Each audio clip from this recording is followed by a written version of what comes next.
अल्हम्दुलिल्लाह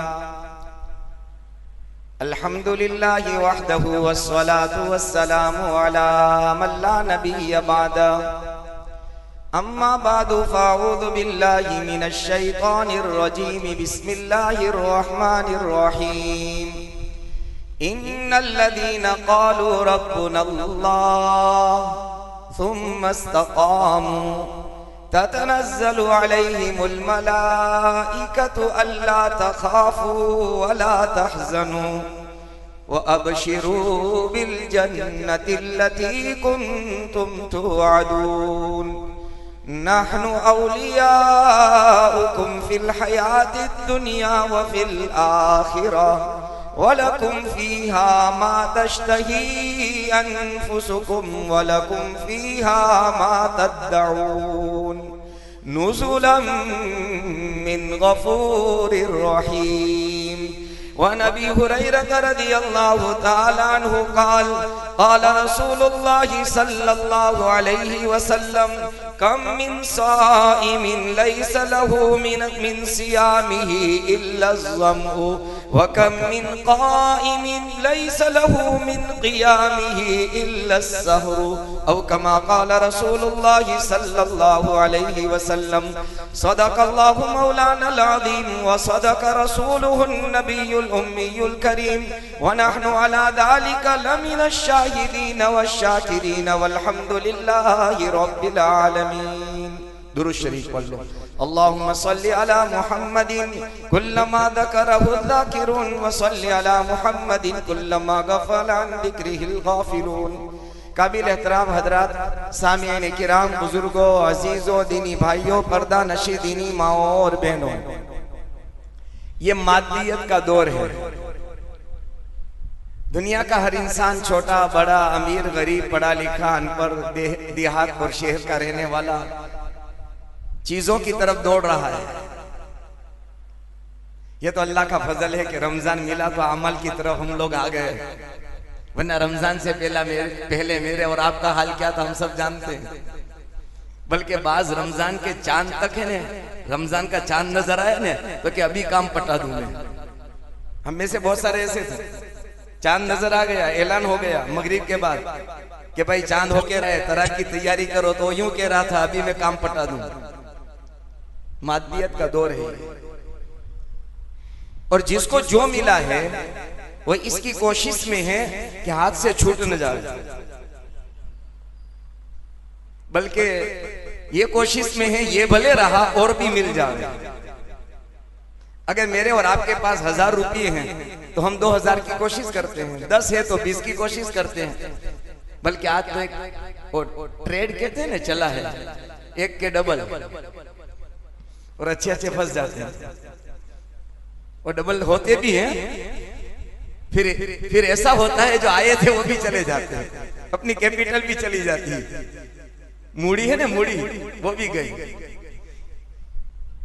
तो दुनिया का हर इंसान इस वक्त मादियत के सिलसिले में, असबाब और चीजों के सिलसिले में, कोई भी हो, पढ़े लिखे हो, अनपढ़ हो, दीनदार हो, गैर दीनदार हो, इल्ला माशाअल्लाह, इस बात की कोशिश में है कि वो बाकी रहे और इसकी कोशिश भी करते हैं। सवाल ये पैदा होता है कि ईमान वालों में सादतमंद, खुश नसीब, नेक बख्त कौन है? तो उलमा ने लिखा है कि सादतमंद, नेक बख्त वो है जिनको ईमान मिल जाने के बाद आमाल की तौफीक मिल गई, आमाल सालिहा, ये नेक बख्त है, सादतमंद है। ईमान मिला, इसलिए कुरान में जा बजा इल्लल्लज़ीना आमनू व अमिलुस सालिहात, इल्लल्लज़ीना आमनू व अमिलुस सालिहात आपको मिलेगा। कुरान पढ़ेंगे ना आप कि ईमान लाए और नेक अमल किए, ईमान लाए और नेक अमल किए, दोनों को साथ में कुरान ने बयान किया। तो सादतमंद कौन, नेक बख्त कौन? तो कि ईमान के बाद नेक आमाल की जिसे तौफीक मिल गई। लेकिन उलमा ने एक अजीब बात लिखी है कि इससे भी बड़ा सआदतमंद कौन, सबसे बड़ा नेक बख्त कौन? तो कि वो जिनको ईमान लाने के बाद नेक आमाल की तौफीक भी मिली और मौत तक उस पर इस्तिकामत और मुदावमत और पाबंदी की तौफीक मिल गई। ये आज की हमारी मजलिस का खुलासा है। ये मेरे लिए भी और आपके लिए भी है। और इस मौजू को इसलिए पसंद किया कि 2 दिन के बाद मुझको और आपको हमारी नमाजों का पता चलेगा, हमारे कुरान की तिलावत का 2 दिन के बाद पता चल जाएगा क्या हाल हो रहा है। बुलाना पड़ेगा यार, तू 2 दिन पहले तो मस्जिद में अजान से पहले मिल जाता था, आज तो जमात भी चली गई तो नजर नहीं आता। तो उलमा ने लिखा है सबसे बड़ा सआदतमंद वो है कि जिसको उसका अमल कबूलियत तक पहुंचा दे। कहां तक पहुंचा दे? कबूलियत तक। अल्लाह के यहां वो मकबूल हो जाए, अल्लाह के वहां उसका अमल महबूब हो जाए। ये बहुत बड़ा सआदतमंद है। तो अब सवाल ये पैदा होता है, पता कैसे चलेगा कि मेरा अमल कबूल हुआ, मकबूल हुआ, महबूब हुआ, पसंदीदा हुआ कि नहीं हुआ? फैसला कैसे करेंगे? तो उलमा ने कुरान और सुन्नत की रोशनी में 4 बातें लिखी है, 4 कसौटी। थर्मामीटर, बुखार आता है ना तो नापा जाता है कितनी डिग्री है। तो अब आप और मैं अपने आमाल की कबूलियत को इन 4 थर्मामीटर पर नाप लें। और ये नापना अभी रमजान में मत नापना, रमजान में तो 100 डिग्री मिलेगा आपको, बल्कि 110 भी मिल जाएगा। हाँ, ये नापना है आपको रमजान के बाद पहली शव्वाल से। पहली शव्वाल से 29 या 30 शाबान तक नापते रहना। अगर 29 का चांद हो शाबान का तो वहां तक, और 30 तारीख हो शाबान की तो वहां तक बराबर नापना रोजाना। कि ये 4 कसौटी जो बताई थी, अगर इस 4 कसौटी पर मैं पूरा उतर आया तो अल्लाह का शुक्र अदा करना, मौला मेरा अमल तेरे यहां कबूल हो गया। और अगर उसमें 19-20 नजर आवे तो डरते रहना और रोते रहना, अल्लाह कहां मेरे से चूक हो गई कि मैं इस कसौटी पर पूरा नहीं उतर आया। अब वो 4 कसौटी क्या है, 4 अलामतें क्या है, 4 निशानियां क्या है? उलमा ने लिखा है कि किसी भी अमल के कबूल होने की पहली अलामत, पहली निशानी यह है कि वो अमल शरीयत और सुन्नत के मुताबिक हो। किसके मुताबिक? शरीयत और सुन्नत। हुक्म अल्लाह का हो, तरीका मोहम्मद रसूलुल्लाह सल्लल्लाहु अलैहि वसल्लम का हो। तो अब हमारे साल के दरमियान बहुत सारे प्रोग्राम आएंगे, गमी के आएंगे, खुशी के आएंगे, सब आएंगे। और हम अपने शादी कार्ड में लिखेंगे अन्निकाहु मिन सुन्नती,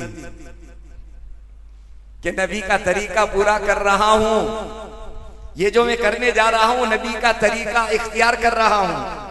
कहने को और लिखने को तो सब लिख लेते हैं और कह देते हैं, हो रहा या नहीं हो रहा वो करने वाले जानते हैं। अगर कोई इनके यहाँ शादी कार्ड लेकर पहुंच जावे और खिलाफ सुन्नत काम होता हो और यूं कहे कि भाई साहब ये लिखा था नबी के तरीका, तो ये तो है नहीं, तो अब क्या करें? लेकिन ऐसी हिम्मत कोई करेगा नहीं। उसके लिए तो दिल गुर्दा चाहिए, दिल गुर्दा चाहिए, ठोस ईमान चाहिए, पुख्ता ईमान चाहिए। तहदीस बिन नेमत के तौर पर कह रहा हूं, हमारी बहन के निकाह के मौके से उनके ससुराल वालों ने कहा था सोने की अंगूठी दो। ठोस ईमान चाहिए। हमारे वाली साहब ने कहा अगर आज रिश्ता तोड़ते हो, चंद दिन बाकी थे निकाह के, चंद दिन बाकी थे, आज निकाह रिश्ता तोड़ते हो, अभी सुबह शाम को तो सुबह तोड़ दो। बहुत बड़ी बात है ये, और आसान भी नहीं है। और बाप के लिए बेटी का रिश्ता तोड़ना कोई खेल नहीं है। कहा कि तुमने जो डिमांड की है ये मोहम्मद रसूलुल्लाह सल्लल्लाहु अलैहि वसल्लम ने हराम करार दिया है, कभी नहीं कर सकता। मैं सोने की अंगूठी नहीं दे सकता, कीमत चाहे तो जो ले लो, सोने की अंगूठी नहीं मिलेगी। मर्दों के लिए जिसका हराम करार दिया पहनना अल्लाह के नबी ने, वो हराम काम कैसे कर सकता हूं? बहरहाल तो शादी बियाह के मौके से खास तौर पर के अल्लाह का हुक्म पूरा कर रहा हूं, यूं कह रहा है माशाअल्लाह। और तरीका किसका इख्तियार कर रहा है? अल्लाह के दुश्मनों का, कि मोहम्मद रसूलुल्लाह सल्लल्लाहु अलैहि वसल्लम का। अल्लाह शरीयत और सुन्नत के मुताबिक निकाह करने की हमें तौफीक नसीब फरमाए। सादगी लाने की बहुत जरूरत है आजकल निकाह में, बहुत जरूरत है। हालात बहुत ज्यादा कठिन और संगीन हो गए हैं। बहरहाल पहली निशानी यह है अमल के कबूल होने की शरीयत और सुन्नत के मुताबिक हो। दूसरी निशानी यह है कि वो अमल अल्लाह की रजा यानी इखलास नीयत के साथ खालिस जज्बा हो, अल्लाह राजी हो जाए। अगर मैंने रमजान में हाफिज कुरान को या मस्जिद के इमाम को मैंने दिया है कुछ, ये मेरा नहीं था, मेरे अल्लाह का दिया हुआ था, उसमें से मैंने दिया है। फिर अल्लाह का ज़ाब्ता भी एक अजीब है कि अल्लाह अपने बंदों से मांगता है, लेता नहीं है। अल्लाह ने मुतालबा किया है, मेरी राह में खर्च करो, मेरे नाम पर दो, बल्कि मेरे नाम पर लुटाओ। उम्महातुल मोमिनीन में से आयशा सिद्दीका गालिबन उनकी रिवायत है रदी अल्लाह ताला अन्हा कि रमजान में आप, रमजान से पहले आप माल खर्च करते थे और रमजान में मोहम्मद रसूलुल्लाह माल को लुटाते थे, माल को लुटाते थे। लुटाना समझ गए ना, जैसे एकदम दहाने भर भर करके अल्लाह के रास्ते में देते। रमजान में ये हाल होता था। तो अर्ज में कर रहा हूं, इखलास नीयत, जो दिया अल्लाह के नाम पर दिया और जो किया वो अल्लाह के नाम पर किया। इबादत की तो अल्लाह के नाम पर और मार खर्च किया तो अल्लाह के नाम पर। उसी को दिखाना है और उसी से बदला लेना है, उसी को दिखाना है और उसी से बदला लेना है। दुनिया वाले बदला नहीं दे सकते, थोड़ी देर के लिए तारीफ कर देंगे लेकिन बदला तो अल्लाह ही देगा। पहली शरीयत और सुन्नत, दूसरा इखलास नीयत। तीसरी अलामत लिखी है, बहुत तवज्जो से सुनना, आज हमारी इबादतों में ये है या नहीं है, हमारे आमाले सालिहा में ये है या नहीं है, एहसानी कैफियत के साथ उस अमल को किया जा रहा है। क्या मतलब एहसानी कैफियत? कि बंदा जब ये अमल करे, अंताबुदल्लाह कअन्नहु तराह, इस हाल में इबादत करे कि वो अल्लाह को देख रहा है। जब हम खड़े हो ना तो हम अल्लाह को देख रहे हो। ये एहसानी कैफियत का बहुत ऊंचा दर्जा है जो अल्लाह अपने नबियों को अता फरमाता है। दूसरा दर्जा एहसानी कैफियत का, ये हम में से हर एक को होना चाहिए। इसकी कमी की वजह से आज हमारा ध्यान नमाज में नहीं है। हाथ तो बंधे हुए हैं, सूरह फातिहा भी पढ़ते हैं, अलम तरा की सूरत भी पढ़ी जा रही है, लेकिन एहसानी कैफियत न होने की वजह से फ़इल्लम तकुन तराह फ़इन्नहु यराक, कि जब तू अल्लाह के सामने खड़ा हो, तेरा दिल का हाल और तेरा इस्तिहज़ार और तेरी तवज्जो ये हो कि मेरा अल्लाह मुझे देख रहा है, मेरा अल्लाह मुझे देख रहा है, मेरा अल्लाह मुझे देख रहा है, मेरे सीने का हाल भी देख रहा है, मेरे दिल और दिमाग की सोच भी वो समझ रहा है, मैं क्या पढ़ रहा हूं और मैं क्या सोच रहा हूं, मैं कहां खड़ा हूं और मेरा दिल कहां उलट पुलट हो रहा है। बुजुर्गों और भाइयों, आज हमारी इबादत में जो जान निकल गई ना, इसकी एक वजह यह है, हम अल्लाह के सामने तो खड़े होते हैं, अल्लाह के हुजूर हाथ बांध लिए, सूरह फातिहा पढ़ी, सूरत पढ़ी, और इमाम पढ़ रहे हैं तो हम सुन रहे हैं, कान से सुन तो रहे हैं, लेकिन मेरा और आपका दिल और दिमाग हाजिर नहीं होता। कैसे कैसे ख्यालात की दुनिया में हम चले जाते हैं। किससे मिलना, किसको देना, किससे लेना, कहां जाना, किस वक्त जाना। मुफ्ती तकी उस्मानी दामत बरकातुहुल आलिया फरमाते हैं कि एक मर्तबा ये एहसानी कैफियत नमाजों के अंदर, इबादतों के अंदर, फरमाते हैं एक मर्तबा हम घर पर तशरीफ लाए, मस्जिद में नमाज वगैरह के औकात यानी निकल चुके थे, जमात हो गई थी, घर पर पहुंचे तो दो चीजें थी, खाना भी था और नमाज भी। तो कि मेरी जुबान से निकला कि जल्दी से नमाज पढ़ लो फिर आराम से खाना खाते हैं। जल्दी से हम सब यही कहते हैं, बल्कि यही करते हैं, जल्दी जल्दी नमाज पढ़ो भाई, खाना खाना है। ऐलान भी करते हैं जल्दी नमाज पढ़ो, खाना खाना है। तो कि मेरी जुबान से निकला कि जल्दी से नमाज पढ़ लो, खाना खाना है। तो वालिद मोहतरम मुफ्ती शफी साहब उस्मानी साहिब मारिफुल कुरान रहिमहुल्लाह, मेरे अब्बा ने यूं कहा, मुफ्ती तकी साहब फरमाते हैं कि बेटा यूं कहो, इत्मीनान से नमाज पढ़ ले फिर खाना खाते हैं। कैसे नमाज पढ़े? नमाज तो इत्मीनान का नाम है, नमाज तो सुकून का नाम है, नमाज तो वकार का नाम है, दिल की हुजूरी के साथ अदा करने का नाम नमाज है। एहसानी कैफियत जिसे कहते हैं, लेकिन इसके लिए बहुत मेहनत करनी पड़ेगी, आसानी से पैदा नहीं होगा।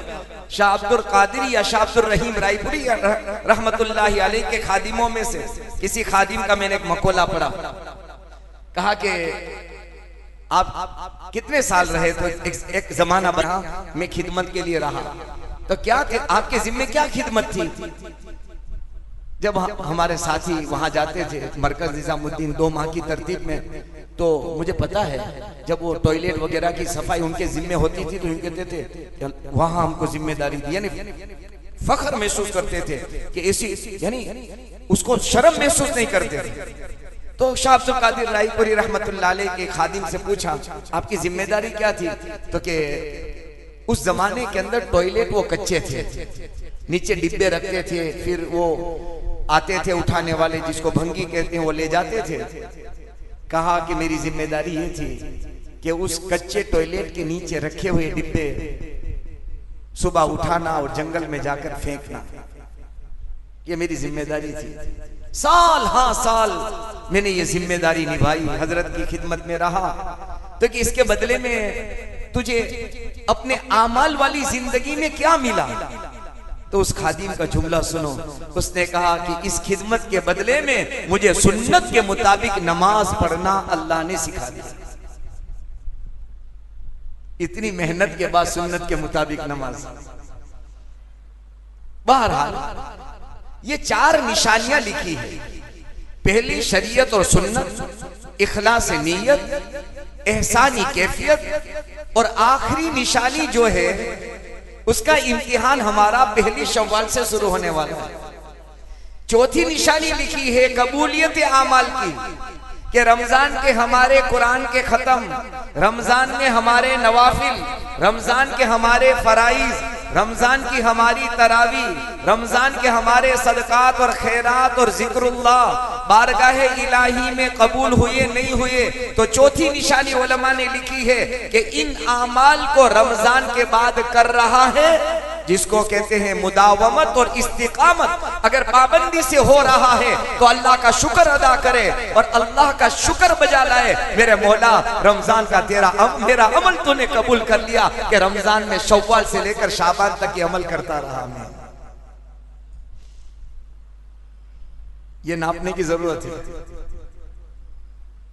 शव्वाल से आप इम्तिहान कसौटी देखते रहना।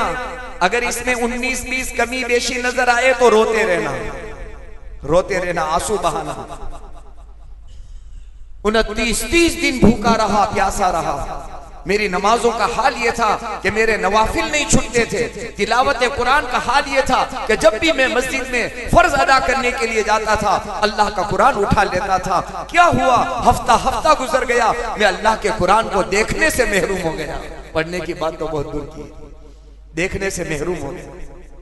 क्या हुआ माह रमजान में? जब ऐलान होता था राह खुदा में देने का, फौरन मेरे जेब में हाथ चला जाता था, 10, 20, 50, 100 रुपए दे देता था। हफ्ता गुजर गया, राह खुदा में मैं 10 रुपए देने को तैयार। थर्मोमीटर है ये। इसलिए अब्दुल्ला बिन अम्र बिन आस रदी अल्लाह अन्हुमा से नबी करीम सल्लल्लाहु अलैहि वसल्लम ने फरमाया, ए अब्दुल्ला फला की तरह मत होना। क्या फरमाया? फला शख्स की तरह मत होना कि वो रात में इबादत करता था फिर रात की इबादत उसने छोड़ दी। ऐसा मत होना। आपने मना फरमाया, आगाह फरमाया।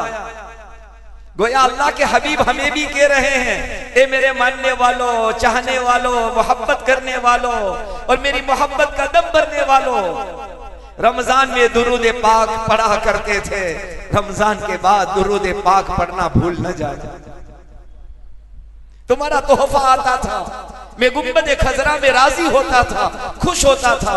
एक बात, एक जुमला मैं अपने दुरूद पाक पढ़ने वालों की खिदमत में अर्ज कर दूं। कितने खुश नसीब हैं आप भी, और कितने खुश नसीब हैं आपके बाप भी। आप भी खुश नसीब हैं, आपके वालिद मोहतरम, आपके बाप भी खुश नसीब हैं जब मेरा और आपका दुरूद पाक मोहम्मद रसूलुल्लाह सल्लल्लाहु अलैहि वसल्लम की खिदमत अक़दस में पहुंचता है। फरिश्ते लेकर जाते हैं तो वो यूं कहते हैं, फला बंदा है और उसके बाप का नाम ये है। बाप के नाम के साथ हमारा दुरूद पाक पहुंचाया जाता है। उलमा ने लिखा है, हमारे बाप भी कितने खुश नसीब है कि मोहम्मद रसूलुल्लाह के सामने नाम पहुंच गया।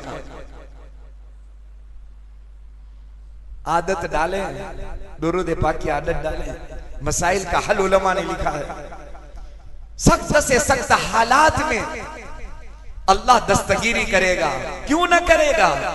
मोहम्मद रसूलुल्लाह की जात अक़दस से अफजल, आला, बुलंद और बाला जात अल्लाह के पास और अल्लाह की नजर और अल्लाह की बारगाह में कोई नहीं है। उन पर दुरूद पाक पढ़ा जावे और अल्लाह की तरफ से हमारी दस्तगीरी न हो, हरगिज नहीं हो सकता। बहरहाल ये कि फला की तरह मत होना। इसलिए आयशा सिद्दीका रज़ियल्लाहु ताला अन्हा फरमाते हैं, अहब्बुल अमाली इलल्लाहि अदवमुहा व इन क़ल्ला। अल्लाह को सबसे ज्यादा महबूब अमल, सबसे ज्यादा पसंदीदा अमल अल्लाह के नजदीक ये है कि वो पाबंदी के साथ किया जावे, हमेशगी के साथ किया जावे, कंटिन्यू किया जावे, अगरचे वो थोड़ा हो। रोजाना सिर्फ 2 रकात नफल पढ़ो, साल भर पढ़ते रहो, साल भर 24 घंटे में सिर्फ 2 रकात, सिर्फ 4 रकात, 24 घंटे में सिर्फ 100 मरतबा दुरूद पाक, सिर्फ 10 मरतबा दुरूद पाक वजीफा बना लो जिंदगी का। सुबह उठते ही नमाज अदा करूंगा, अल्लाह का कुरान पढ़ूंगा और मोहम्मद रसूलुल्लाह पर दुरूद पाक पढ़ूंगा। जिंदगी सुकून वाली बनेगी, अमन वाली, बरकत वाली, आफियत वाली, सलामती वाली, चैन वाली बनेगी। कभी मुफ्ती मूसा ने कहा ना, सुकून की तलाश वालों, जहां सुकून है वहां तलाश करने को हम जा नहीं रहे। सुकून अल्लाह ताला ने अपनी याद में रखा है। हमने छोड़ा अल्लाह की याद को, छोड़ा मोहम्मद रसूलुल्लाह सल्लल्लाहु अलैहि वसल्लम दुरूद पाक को छोड़ा, बेइत्मीनानी, बेचैनी, सुकून खत्म। तो ये 4 चीजें हैं, अपनी जिंदगी के अंदर इसको लाना है। हर अमल में देखें अल्लाह का हुक्म हो, मोहम्मद रसूलुल्लाह का तरीका हो, पाबंदी के साथ करें, इखलास नीयत के साथ करें, एहसानी कैफियत के साथ करें।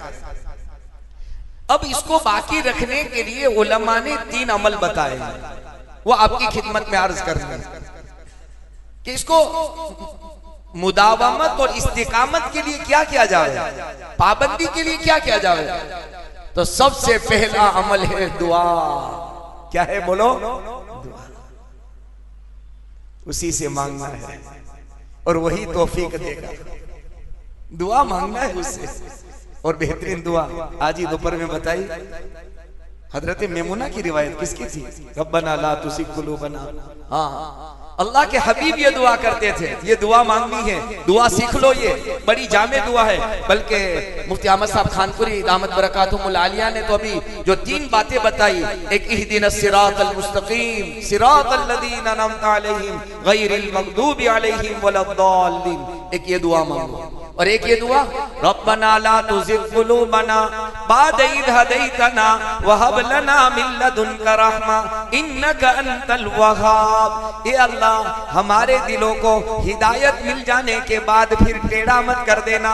ए अल्लाह, रमजान में नमाजों की तौफीक मिल जाने के बाद, रमजान के बाद नमाजों से महरूम न करना, कुरान करीम की तिलावत से महरूम न करना, नवाफिल और दुरूद पाक से महरूम न करना। ये अल्लाह, रमजान में हमारा दिल तूने ही मुतवज्जे किया था, हमारे दिल में तू ही डाल रहा था कि मेरे बंदे नमाज पढ़ ले। ये शौक, ये ज़ौक़, ये जज्बात, ये उमंगे, ये अरमान अल्लाह दिल में डालने वाली जात तेरी थी, वरना कहां मेरे कदम चलते। मैं तो मस्जिद से भागता था, रमजान आते ही मस्जिद के अंदर जा रहा हूं। पहले मस्जिद में आता नहीं था, अब मस्जिद से बाहर जाता नहीं हूं। रमजान में हमारा हाल ही है, आप देख लेना, जोहर के बाद माशाअल्लाह सब बैठ जाते हैं, बाहर जाने को कोई तैयार नहीं। अगर रमजान के बाद, रमजान में ये था कि मस्जिद से बाहर जाता नहीं था, और अगर रमजान के बाद अगर ये हाल बन गया कि मस्जिद में आता नहीं है, तो समझ लो कि हमारे आमाल में कबूलियत का मसला डामाडोल हो गया है। तो रमजान के बाद पता चलेगा, याद करना, दरमियान में इंशाल्लाह जिक्र की मजलिस होगी, फिर याद दहानी होगी, बार बार याद दहानी होगी क्या हुआ नमाजों का। तो उलमा ने लिखा है 3 अमल कर लेना, इंशाल्लाह कबूलियत मिलेगी, इस्तिकामत मिलेगी, आमाल में मुदावमत मिलेगी, पाबंदी मिलेगी। पहला काम यह करना, रोजाना अल्लाह से मांगना, मौला मेरे बस में नहीं है, ये मेरे बस में नहीं है, तेरी इबादत, तेरी ताअत, तेरी बंदगी, तेरी फरमाबरदारी मौला जब तक तू पसंद न करे मैं नहीं कर सकता, तू न चाहे मैं नहीं कर सकता। रमजान में अल्लाह आपने ही चाहा था, आपने ही पसंद किया था, रमजान के बाद अपने दर से दूर मत कर देना, ये मांगना है अल्लाह से, दूर मत कर देना। तो पहले दुआ है, तो 3 दुआ हजरत ने, मैंने व्हाट्सएप में पढ़ी, इहदिनस सिरातल मुस्तकीम, ये तो सबको याद है, सूरह फातिहा, रब्बना ला तुज़िग़ क़ुलूबना। एक दुआ हजरत ने, अल्लाहुम्मा अरिनल हक़्क़ हक़्क़न वरज़ुक़ना इत्तिबाअ व अरिनल बातिल बातिलन वरज़ुक़ना इज्तिनाबा। ये तो हजरत के बाद दरमियान में पहली ये दुआ, रब्बना ला तुज़िग़ क़ुलूबना। अरबी में ना आती हो तो अल्लाह मेरा दिल तेरे कब्जे में है, हिदायत के बाद उसको गुमराही की तरफ न ले जाना, आमाल की अदायगी के बाद आमाल के तर्क करने पर, छोड़ने पर मत ले जाना, मेरे दिल को टेढ़ा मत कर देना, मस्जिद से दूर मत कर देना, तेरे कुरान की तिलावत से दूर मत कर देना। अल्लाह वो कुरान जो मैं अपने सीने से रमजान में लगाता था, आज मेरी नजरों से ओझल हो गया, मैं देखने को तैयार नहीं हूं कुरान कहां पड़ा है, बहुत बड़ी महरूमी है ये। तो पहला अमल ये करना है दुआ। दूसरा अमल, फर्ज नमाज की अदायगी में कोताही और सुस्ती न करें। अगर आपको रमजान वाले आमाल पर पाबंदी और कबूलियत दरकार है और आप चाहते हो और मैं चाहता हूं, तो पहला काम दुआ और दूसरा काम फर्ज नमाजों को किसी हाल में छोड़ना नहीं है। अगर सफर वगैरह या कोई ऐसी मसरूफियत आ गई जिसमें वक्त या जमात चली गई, तो कोशिश ये करनी है बाद में नमाज तो जरूर पढ़ना है कि नमाज नहीं छोड़ूंगा। सहाबा की जिंदगियां, औलिया की जिंदगियां,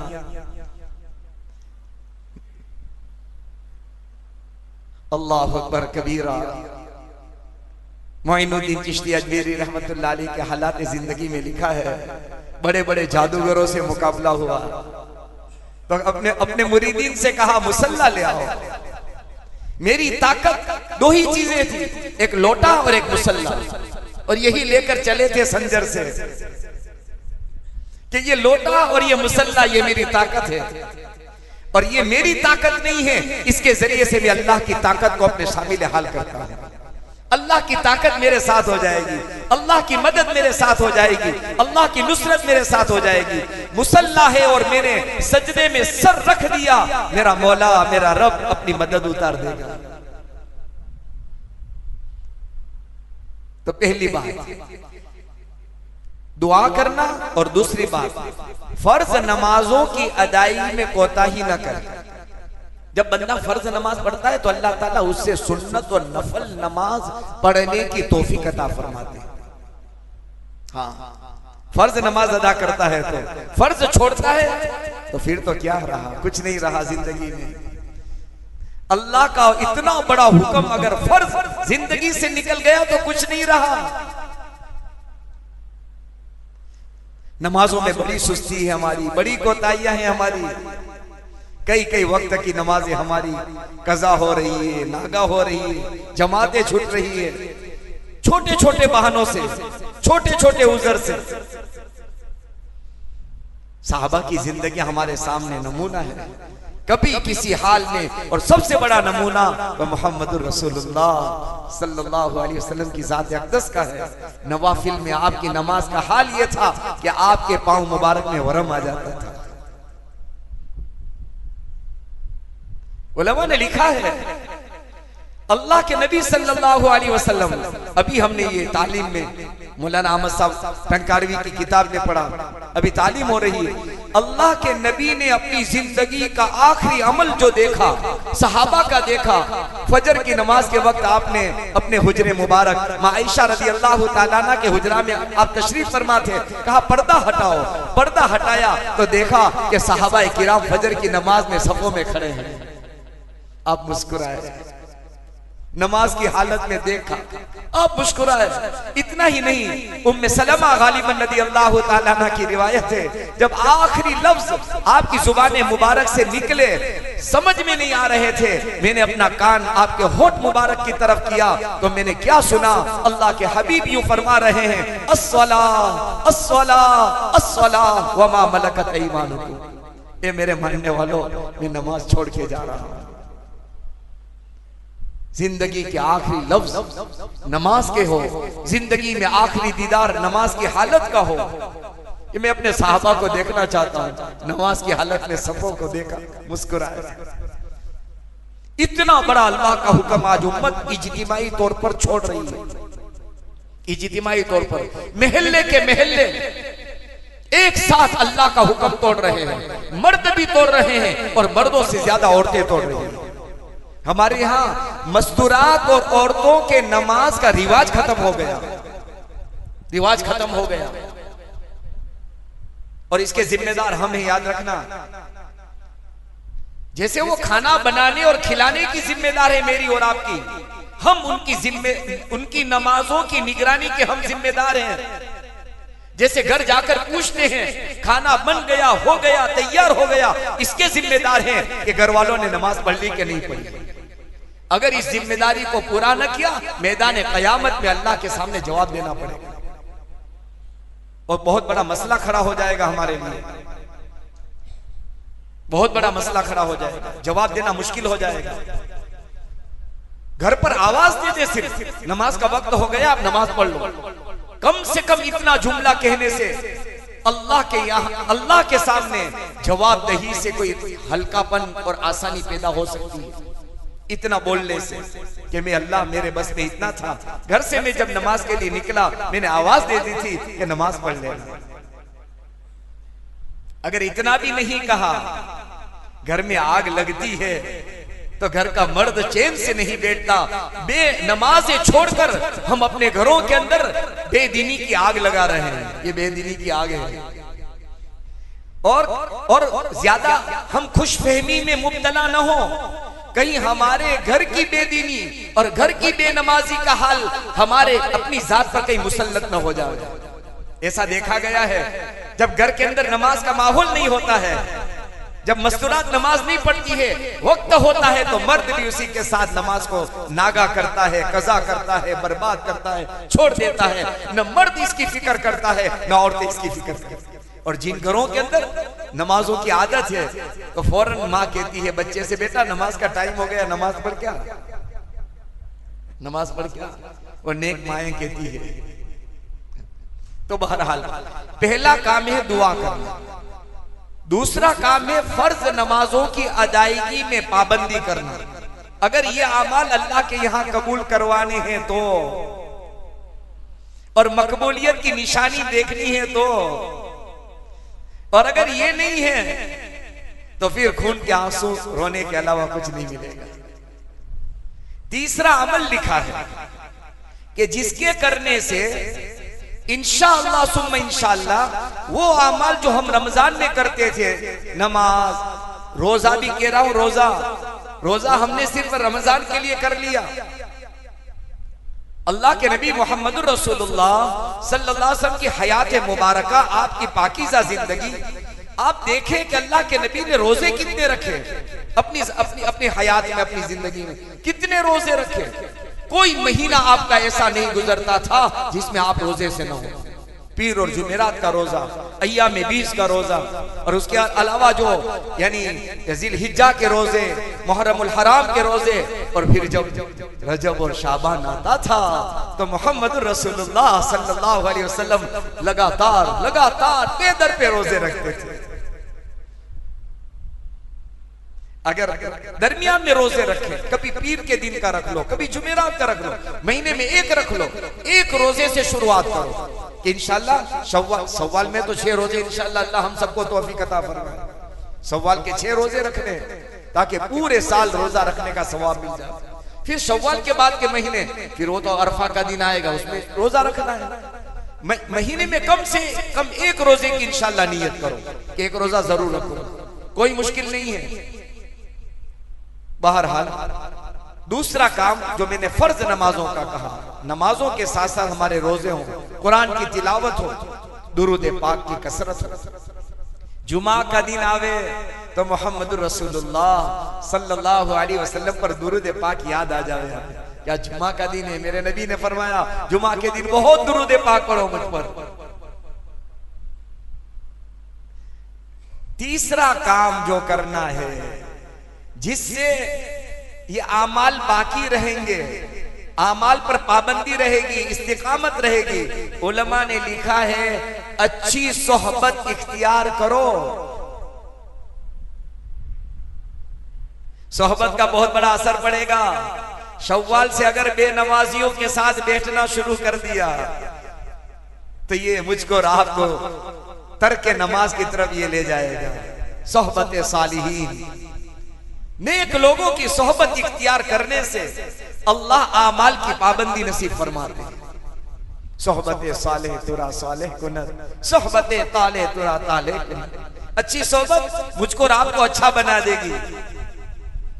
आज ही दरस हदीस में मुफ्ती शफी साहब का मुफ्ती माही ने जो एक जुमला कहा, बड़ा जामे जुमला है।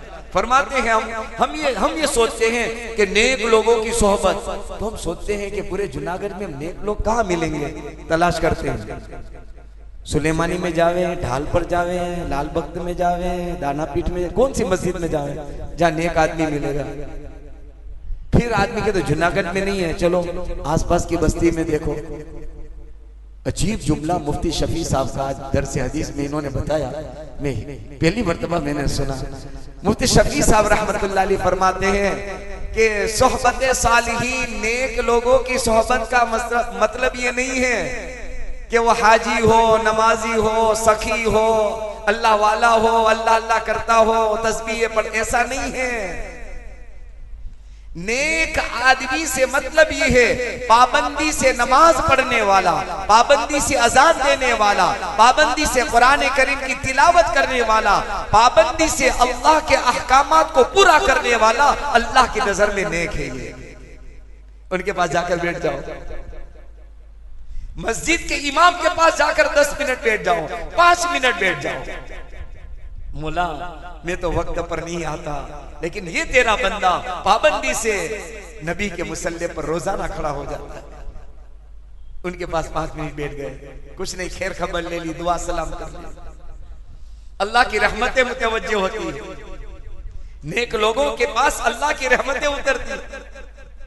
इसीलिए हमारे अकाबिर मशाइख का हाल ये था कि वो नेक लोगों के पड़ोस में सोना यानी कब्र बनाना पसंद करते थे कि नेक लोगों की पड़ोस के अंदर मुझे सुलाया जाए, बता देते थे, पहले से निशानदेही करते थे मेरी कब्र यहाँ बनाना, ये अल्लाह का नेक बंदा सोया है यहाँ। हजरत मौलाना कासिम साहब नानोती रहमतुल्लाह अलैह के पास किसी ने एतराज किया था कि हजरत ये नेक लोगों के पास बैठने से फायदा हो, अल्लाह की रहमत उतरती हो और उसके हम मुस्तहिक बन जाएं, समझ में नहीं आता।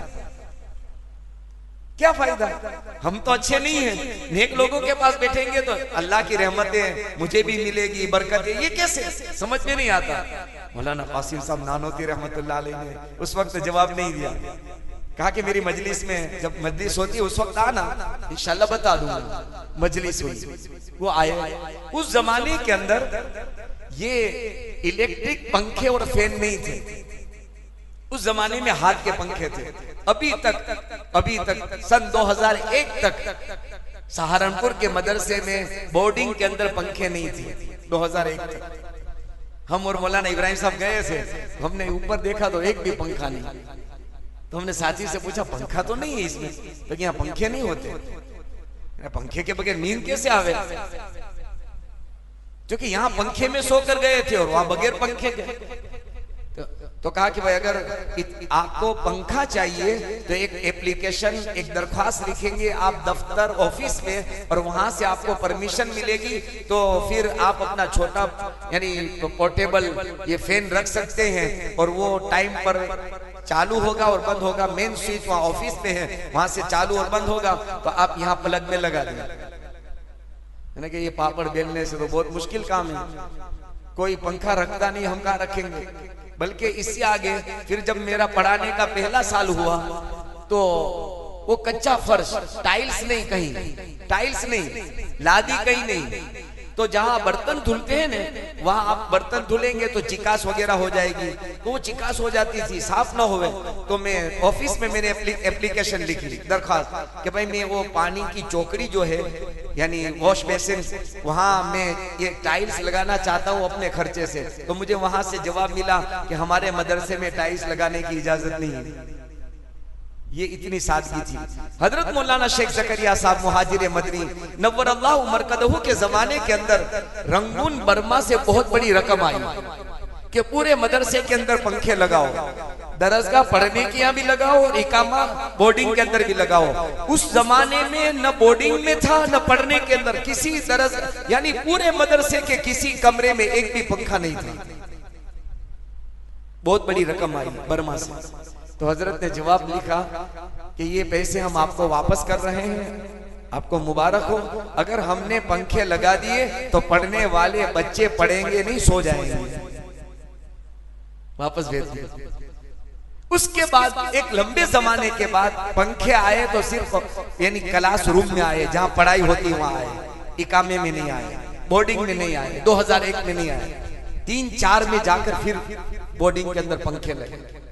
बहरहाल बात इस पर याद आई कि वो उस जमाने के अंदर वहां ये इलेक्ट्रिक फैन नहीं थे। मौलाना कासिम साहब नानोती, और बात मैंने यहां से शुरू की, नेक लोगों की सोहबत से बहुत बड़ा फायदा होगा, जिंदगियां तब्दील हो जाएगी। अल्लाह की रहमतें और बरकतें अल्लाह ताला जहां उन्हें देता है, अल्लाह हमें भी उसके कुछ छींटे अता कर देगा। तो एतराज के हजरत समझ में नहीं आता, नेक लोगों के पास बैठे हैं, हमको फायदा हो, नेक लोगों के पड़ोस में कब्र बनाए, अल्लाह की रहमतें हमें भी मिले, समझ में नहीं आता। कहा मजलिस में आ जा। वो मजलिस में पहुंचा, हजरत ने अपने पास बिठा दिया, बिल्कुल बाजू में, यहाँ बैठ। और हजरत के जो खादिम है वो बड़े पंखे इस तरह झेल रहे थे, यहाँ हवा लग रही थी, दूर बैठने वाले को हवा का झोंका भी नहीं लगता था। तो हजरत ने कहा थोड़ी देर के बाद हवा आ रही है, ठंडी आ रही है, इम्बिसात और फरहत, खुशी हो रही है। हाँ हजरत बहुत खुशी हो रही है। वहां सब गर्मी में पीस रहे हैं, शराबोर हो रहे हैं पसीने से, मुझे बहुत अच्छा लग रहा है। फिर पूछा ये पंखा तुझे करता है कि मुझे करता है? पंखा झेलने वाला जो है, पंखा तुझे कर रहा है या मुझे कर रहा है? हजरत वो पंखा तो आपको कर रहा है। तो पंखा तो मुझे कर रहा है, हवा तुझे आ रही है। अब कुछ समझ में आया, नेक लोगों की सोहबत का मसला समझ में आया? तो क्या हाँ हजरत समझ में आ गया, नेक लोगों की सोहबत से ये फायदा होता है। जहाँ अल्लाह की रहमतें, बरकतें, अल्लाह की तरफ से फजल करम की जो बारिश होती है, उसके कुछ छींटे अल्लाह हम गुनहगारों को भी दे देता है। तो 3 काम करने हैं रमजान के बाद, बल्कि रमजान में इसकी पाबंदी करें। अल्लाह से दुआ मांगना है, रब्बना ला तुज़िग़ क़ुलूबना वाली दुआ याद कर लेना है। वो दुआ ना हो तो अल्लाह हिदायत देने के बाद गुमराह न करना, ईमान देने के बाद कुफ्र से दूर कर देना। ये अल्लाह नमाजों, कुरान की तिलावत की तौफीक के बाद इन आमाल से महरूम न करना। आज ही किसी सल्फ़े सालिहीन की दुआ में से व्हाट्सएप पर किसी ने मुझे दुआ भेजी कि आखिरी दिन चल रहे हैं, अल्लाह से ये दुआ मांग लेना, ए अल्लाह ये रमजान मेरी जिंदगी का आखिरी रमजान मत बनाना, कि अगला रमजान जमीन के नीचे हो, ये रमजान जमीन के ऊपर हो, अगला रमजान जमीन के नीचे हो, मेरा ये रमजान आखिरी रमजान न बनाना। और या अल्लाह अगर तेरा फैसला हो चुका है, मेरा मुकद्दर लिखा जा चुका है कि ये अल्लाह तेरी जमीन पर मेरा आखिरी रमजान है, तो दूसरी दुआ तुझसे ये करता हूँ, अल्लाह मगफिरत शुदा लोगों में, यानी जिनकी मगफिरत हो चुकी है उसमें मेरा नाम लिख देना, महरूम लोगों के अंदर मेरा नाम मत लिखना। कुछ बंदों को अल्लाह ने महरूम कर दिया होगा, ये अल्लाह मगफूर लोगों में नाम लिखना, महरूम में मत करना। मांगने की जरूरत है अल्लाह से, रोने आखिरी दिनों में तो बहुत रोने की जरूरत है। अल्लाह के सामने रोना, वो रोना नहीं जो अलविदाए रमजान में रोते हैं, ये तो उलमा ने मना किया है। अलविदाए रमजान में रोते हैं, रागड़े ताड़ते हैं, माए रमजान चला गया, अलविदा, क्या लगा रखा। ये नहीं अल्लाह के सामने रोए और अपनी इबादतों की कमी पर रोए। जैसा होना चाहिए था अल्लाह नहीं हो सका, जिस कैफियत और कमियत के साथ जितना हुस्न और कमाल वाला और जितनी क्वांटिटी और तादाद वाला होना चाहिए था अल्लाह नहीं कर सका, नहीं कर सका। एक कुरान मुश्किल से अल्लाह मैंने पूरा किया, होना तो ये चाहिए था कम से कम 2 कुरान का मैं खत्म करता, इस पर रोए अल्लाह के साथ। और अल्लाह जो हो चुका है उसको तो अपनी बारगाह में कबूल कर ले। तो ये रमजान के अंदर नेक लोगों की सोहबत, रमजान के बाद नमाजियों की सोहबत में बैठोगे अल्लाह नमाज की तौफीक अता करेगा। बेनमाजियों की सोहबतों में बैठेंगे दिन 10 दिन, महीना, 2 महीने, उसके बाद उसकी बेदीनी आपको बहाव में ले जाएगी। बहरहाल मेरे बुजुर्ग और मेरे भाइयों, रमजान का अमल कबूल हुआ कि नहीं हुआ, इसलिए उलमा ने लिखा है रहमानी मुसलमान बनो, रमजानी मुसलमान न बनो। हम रमजान वाले मुसलमान नहीं, हम तो रहमान वाले मुसलमान हैं। रमजान में भी रहमान की मानेंगे, रमजान के बाद से लेकर शाबान तक भी रहमान की मानेंगे। उस रहमान और रहीम मुझको और आपको बुला रहा है, हुक्म दे रहा है। रईसुल मुफस्सिरीन सैयदना अब्दुल्लाह इब्न अब्बास रदी अल्लाह ताला अन्हुमा से किसी ने पूछा, 3 सवाल किए, वो 3 सवाल और हजरत अली रदी अल्लाह ताला अन्हु के उसके बाद के 3 जवाब अर्ज करके बात को खत्म करता हूँ। पूछा कि सबसे अफजल दिन कौन सा है, अब्दुल्लाह इब्न अब्बास से, तो कि अफजल दिन जुमा का है। अफजल महीना कौन सा, तो कि अफजल महीना रमजानुल मुबारक का है। फिर कहा कि अफजल अमल कौन सा, अफजल अमल सबसे, तो अब्दुल्लाह इब्न अब्बास रदी अल्लाह ताला अन्हुमा ने जवाब दिया, अफजल अमल सबसे 5 वक्त की नमाज अपने वक्त पर अदा करना, ये भी है अफजल अमल। कहा अफजल अमल। हजरत अली रदी अल्लाह ताला अन्हु तक आपकी ये बात पहुंची तो कहा मशरिक से मगरिब तक तमाम उलमा, फुजला, उकला, बुलगा, सारे दुनिया के दानिश जमा हो जावे, रईसुल मुफस्सिरीन अब्दुल्लाह इब्न अब्बास रदी अल्लाह ताला अन्हुमा से बेहतर किसी का जवाब नहीं हो सकता। हाँ, अलबत्ता मुझे ये समझ में आता है कि सबसे ज्यादा पसंदीदा अगर कोई दिन हो तो मेरी नजर के अंदर हजरत अली फरमाते हैं सबसे अफजल दिन अगर मेरी नजर में कोई है किसी ईमान वाले के लिए तो वो दिन है जिस दिन उसने कलिमा ला इलाहा इल्लल्लाह पढ़कर ईमान को कबूल किया, ये अफजल दिन। फिर दूसरे नंबर पर फरमाया कि अफजल महीना एक ईमान वाले के लिए वो है जिस महीने में वो अपने सारे गुनाहों से पक्की सच्ची तौबा कर चुका, सबसे अफजल महीना। तीसरा जो फरमाया हजरत अली रदी अल्लाह ताला अन्हु ने, ये आज के बयान और आज की मजलिस और रमजान के बाद की कसौटी का खुलासा है।